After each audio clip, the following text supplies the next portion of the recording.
tugasnya itu dikerjakan secara berkelompok ya. Yang bagus, gimana ya cara pekerjaan yang bagus? Nah itu juga aku bingung deh. Coba kita tanya kelompok kali ya, coba cari kelompok. Ayo sekelompok. Ayo sekelompok aja yuk. Ayo. Bisa lah. Bisa.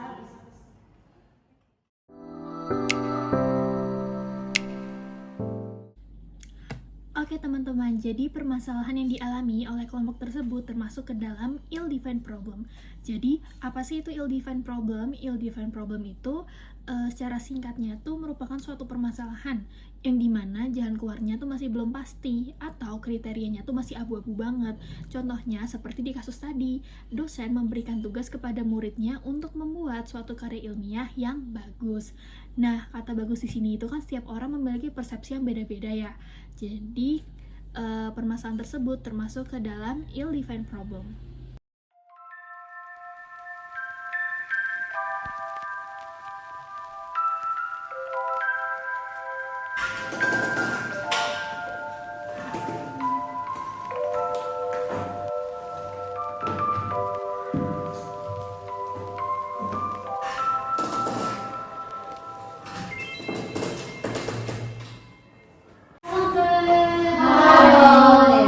Sorry banget tadi aku nggak kelas karena nggak enak badan. Kita ada tugas ya? Iya. Oke. Teman-teman, ini kita tugasnya disuruh ngapain ya? Ini kita disuruh bikin artikel ilmiah yang bagus, tapi nggak tahu yang bagus tuh kayak gimana ya. Yang bagus ya. Tapi kalau yang bagus tuh kita belum kebayang nggak sih gimana?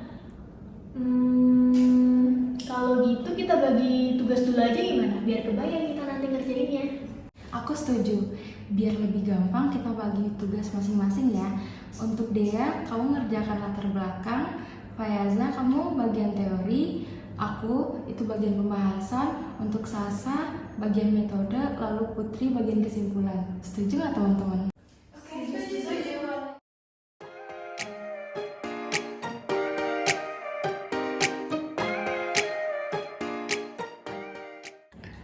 Duh, kok aku nggak nemu ya jurnal yang kredibel. Kenapa, Cak? Kan aku cari jurnal di Google, terus yang muncul malah skripsi orang. Oh iya? Coba deh, kayaknya harusnya ada sih di Google. Coba kamu scroll aja, siapa tahu nemu lagi teorinya yang lain. Coba ya, aku keluar dulu. Tapi Cak, aku juga tahu aku belum nemu metode yang cocok tahu untuk artikel kita. Oh iya ya. Ih sama tahu, aku juga lagi nyusun pembahasan, tapi masih bingung dengan kata-katanya. Oke teman-teman, mungkin kita bisa coba tenang dulu kali ya. Terus kita coba breakdown nih masalahnya biar kebayang untuk solusi atau jalan keluarnya itu seperti apa. Nah, contohnya yang pertama tadi tuh kayak Caca. Caca kan bingung nih buat cari teori yang kredibel, itu sumbernya dari mana. Nah, mungkin kamu bisa coba nih cari sumbernya tuh nggak cuma dari Google, tapi dari website-website khusus yang berisi kumpulan jurnal yang kredibel. Seperti itu, Cak. Nah, oke, selanjutnya buat Sasa. Tadi kan Sasa kebingungan nih nentuin metode apa yang cocok buat penelitian kita.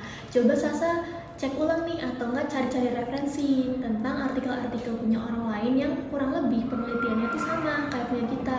Jadi kita tahu nih gambaran metode yang pas buat penelitian kita itu seperti apa. Nah, terus untuk Hana kan tadi bingung nih nyusun pembahasannya itu seperti apa ya. Nah, coba nih Hana cek ulang atau pahami ulang dari data-data yang udah kita peroleh.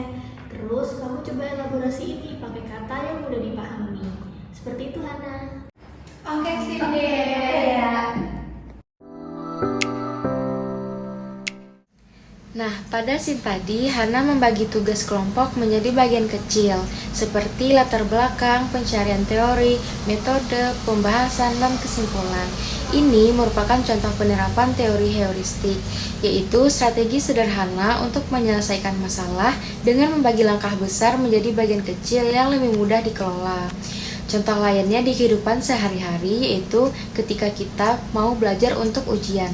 Daripada langsung membaca semua bab dalam satu malam, kita membagi materi ke dalam topik kecil seperti belajar satu bab per hari atau membuat rangkuman poin-poin utama per topik, sehingga materi yang dipelajari lebih terorganisir dan mudah dipahami.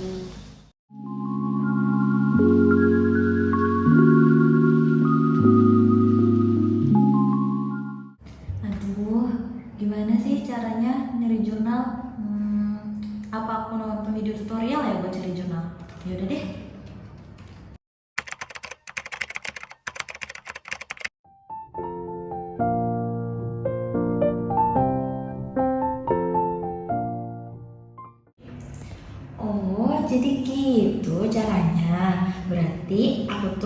dulu kabinetnya. Habis itu aku ketik judulnya, terus aku filter mau tahun berapa jurnalnya, terus udah deh ketemu, tinggal dibaca. Oke.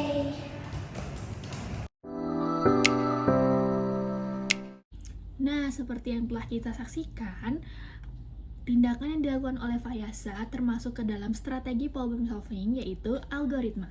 Jadi apa sih strategi problem solving algoritma itu?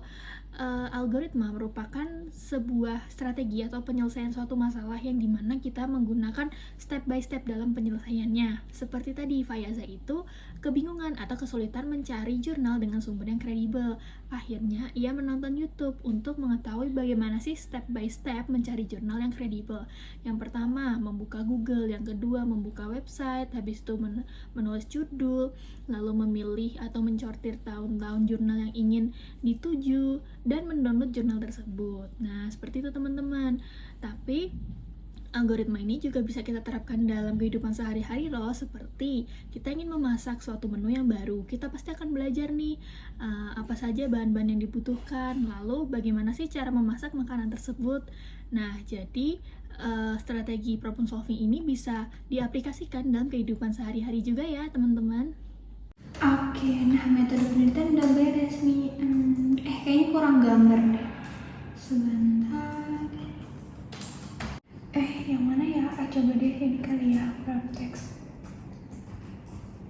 Oh, nah gini nih, ini better nih. Nah, gini akhirnya bisa. Oke. Nah teman-teman, peristiwa tadi merupakan salah satu strategi dalam problem solving, yaitu trial and error. Nah, di cuplikan tadi menunjukkan Sasa yang sedang mengerjakan salah satu bagian dari artikel ilmiah, yaitu di bagian metode. Nah, saat itu Sasa ingin memasukkan sebuah gambar. Namun, saat pertama kali Sasa memasukkan gambar, letak gambarnya terlihat berantakan dan tidak sesuai dengan format. Maka dari itu, Sasa mencoba segala tools yang ada di dalam Google Docs untuk membuat peletakan gambar tersebut menjadi lebih rapi. Nah, itu merupakan strategi problem solving, yaitu trial and error, karena Sasa terus mencoba sampai akhirnya menemukan solusi agar berhasil.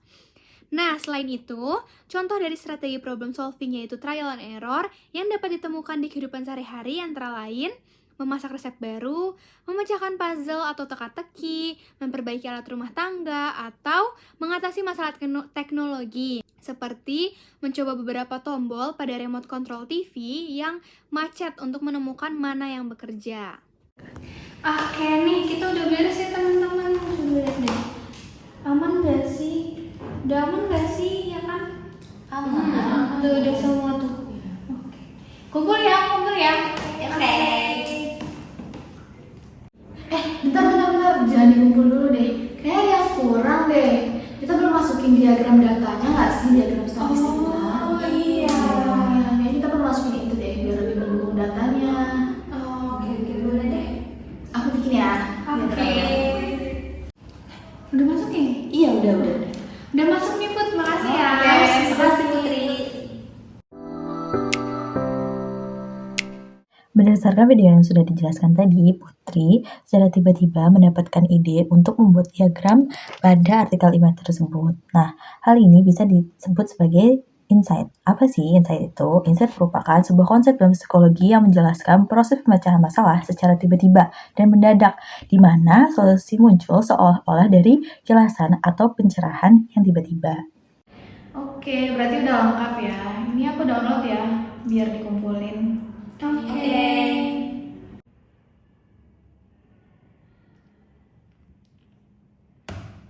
Hey, akhirnya beres. Yeay, makasih ya, guys.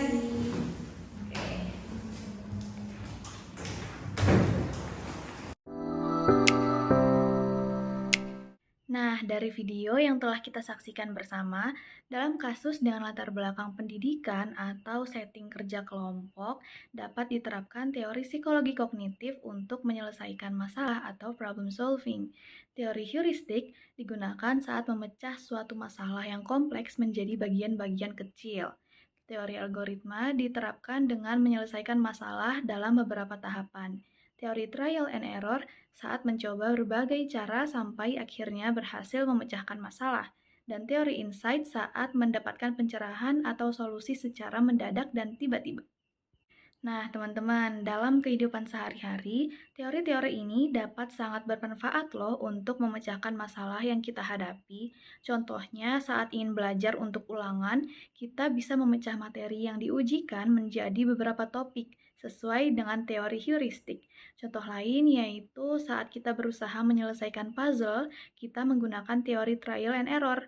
Kemudian saat mencoba sebuah resep masakan, kita menggunakan teori algoritma karena menggunakan tahapan-tahapan tertentu untuk membuat masakan tersebut. Dan teori insight ketika kita mendapatkan solusi secara tiba-tiba. Dan masih banyak lagi cara-cara untuk menerapkan teori-teori tersebut. Sekian video dari kami. Mohon maaf apabila terdapat kesalahan. Semoga bermanfaat dan terima kasih.